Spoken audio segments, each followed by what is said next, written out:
잠언 20장 1절부터 7절까지 말씀입니다. 포도주는 거만케 하는 것이요 독주는 떠들게 하는 것이라. 무릇 이에 미혹되는 자에게는 지혜가 없느니라. 왕의 진노는 사자의 부르짖음 같으니 그를 노하게 하는 것은 자기의 생명을 해하는 것이니라. 다툼을 멀리하는 것이 사람에게 영광이오늘 미련한 자마다 다툼을 일으키느니라. 게으른 자는 가을에 밭갈지 아니하나니 그러므로 거둘 때에는 구걸할지라도 얻지 못하리라. 사람의 마음에 있는 모략은 깊은 물 같으니라. 그럴지라도 명철한 사람은 그것을 길어내느니라. 많은 사람은 각기 자기의 인자함을 자랑하나 충성된 자를 누가 만날 수 있으랴. 완전히 행하는 자가 의인이라. 그 후손에게 복이 있느니라. 아멘. 술은 없던 용기도 생기게 만드는 마법의 묘약입니다. 그래서 우리의 깊은 속마음을 토록해 하죠.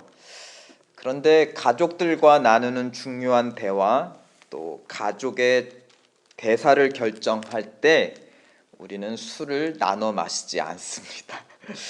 정신 똑바로 차리려고 오히려 노력을 하죠. 그러니까 술의 용기를 빌어 말해야 하는 사람은 멀리 있는 사람, 또 술의 힘을 빌어 말해야 하는 경우는 어쩌면 그렇게 중요하지 않은 경우가 많습니다. 로마인들의 속담에 첫 자는 갈증을 면하기 위해, 둘째 자는 영양을 위해, 셋째 자는 유쾌하기 위해, 넷째 자는 발광을 위해 마신다 라는 그런 속담이 있습니다. 점점 마시게 되면 발광하게 되는 것이 바로 술이 가진 양면성입니다. 오늘 1절에도 보면 포도주 혹은 독주는 우리를 거만케 하여 떠들게 만든다 하였습니다. 마치 부풀어 오른 커진 풍선처럼 바람으로 우리를 부풀린다라는 것입니다. 근데 흥미로운 것은 술도 밖에서 우리 안으로 들어오는 것이고 바람도 밖에서 풍선 안으로 들어오는 것입니다. 그러니까 우리를 거만케 하고 우리를 과장케 만드는 그 무언가도 역시 바깥에서 들어온다라는 것이죠. 우리가 성령으로 호흡하지 않으면 반드시 다른 무언가로, 극단적으로 얘기하면 악령으로 호흡한다라고 말할 수 있습니다.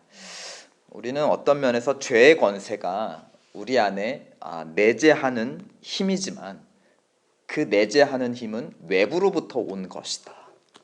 우리를 사로잡고 다스리고 부풀리게 하고 떠들게 만드는 어떤 공중의 권세가 있다는 것을 우리에게 가르쳐 줍니다. 바로 우리를 무절제하게 만드는 힘, 우리를 속이는 힘입니다. 오늘 잠언 본문의 주제는 그런 점에서 무절제함이 아닐까 싶습니다. 2절에 왕을 마주한 신하를 예로 드는 것 같습니다. 왕을 노하는 사자에 비유하고 있는데요. 사자가 노하는 경우는 언제인가요? 우리 속담에 잠자는 사자의 코털을 건드리지 마라 하고 이제 생쥐가 자기가 누구인지 모르고 잠자는 사자의 코털을 건드리곤 하죠.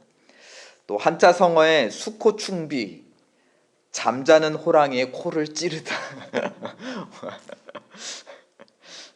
우리나라는 사자가 많지 않고 오히려 호랑이가 살았으니까 호랑이의 코털이 아니라 코를 찌른다.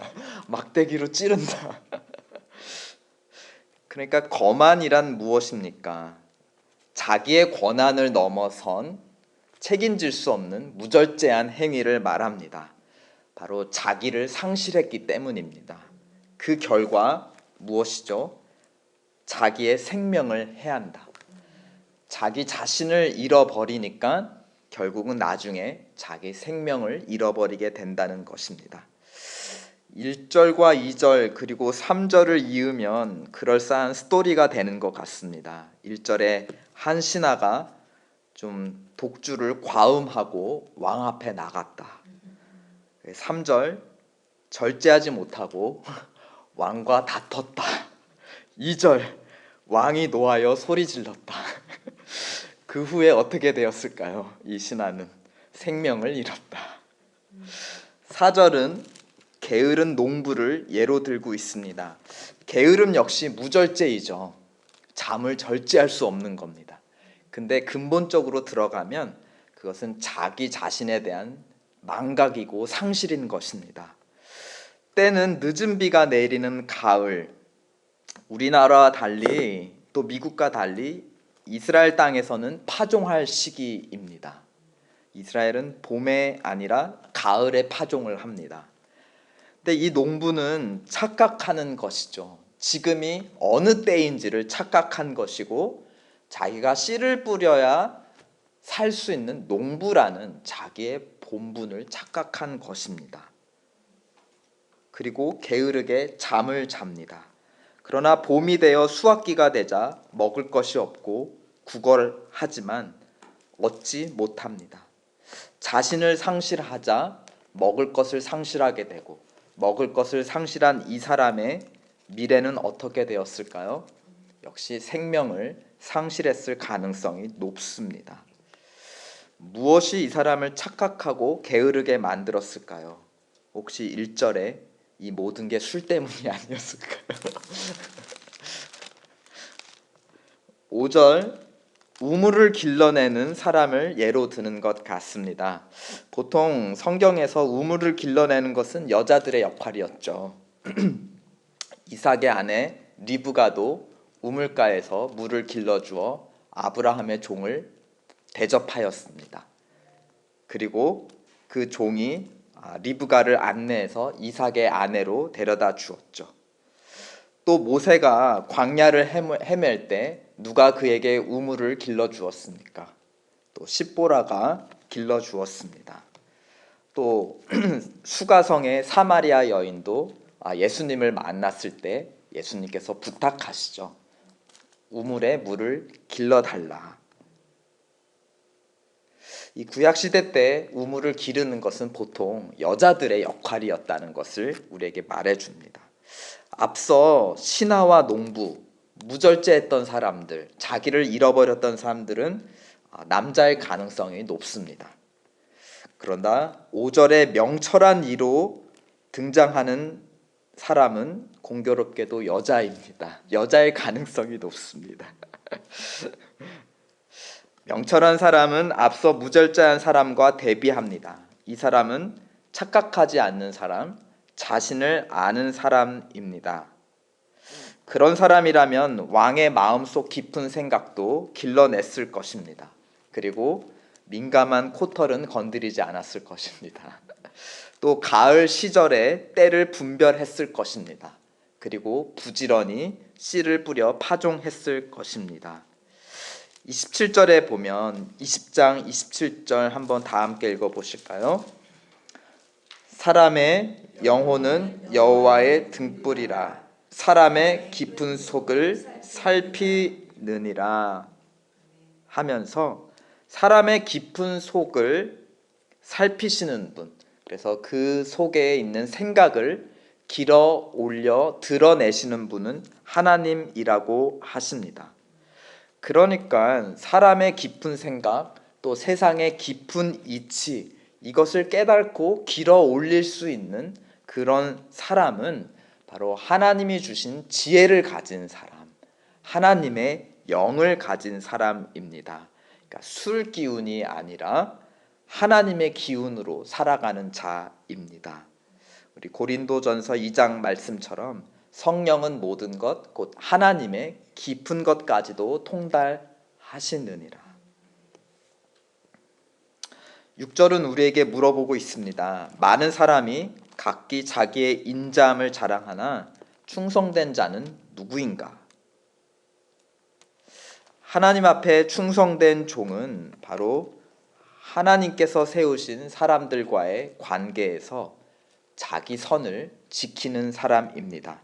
또 하나님이 운행하시는 세상에서 그 질서를 지키는 자, 바로 자기의 본분을 알고 있는 자가 바로 하나님 앞에 충성된 자, 인자한 자입니다. 그런 사람을 7절에서 완전히 행하는 자, 의인이라고 밝히고 있습니다. 좀 더 자세히 신약 에베소서 5장에서는 또 오늘 본문을 통해서 이렇게 더 자세히 가르쳐주고 있습니다. 그러므로 어리석은 자 되지 말고 오직 주의 뜻이 무엇인가 이해하라. 술 취하지 말라. 이는 방탕한 것이니 오직 성령의 충만함을 받으라. 시와 찬미와 신령한 노래들로 서로 화답하며 너의 마음으로 주께 노래하며 찬송하며 범사에 우리 주 예수 그리스도의 이름으로 항상 하나님 아버지께 감사하며 그리스도를 경외함으로 피차 복종하라. 하나님을 알 때 우리는 세상의 이치를 알게 되고 또 이웃과의 이치를 깨닫게 됩니다. 그리고 세상 안에서 이웃들과 함께 더불어 살아가는 자신이 누구인지를 비로소 알게 됩니다. 오늘 기도의 시간을 통해서 세상을 지으시고 사람을 지으신 하나님의 깊은 생각을 길러내시기를 예수님의 이름으로 축원드립니다. 아멘. 우리 함께 기도합시다. 성령의 충만함을 주셔서 하나님을 알게 하시고 또 하나님 마음 깊은 곳에 있는 세상의 이치와 또 인생의 이치 또 이웃의 이치를 깨닫게 도와주시옵소서. 그럴 때 내 자신을 알고 착각하지 않고 과장하지 않고 게으르지 않으며 시와 찬미와 신령한 노래들로 하나님을 높이고 또 그리스도를 경외함으로 피차 복종하는 그런 의인의 삶을 살 수 있을 것입니다. 성령의 충만을 받으라. 이것을 위해서 함께 기도합시다.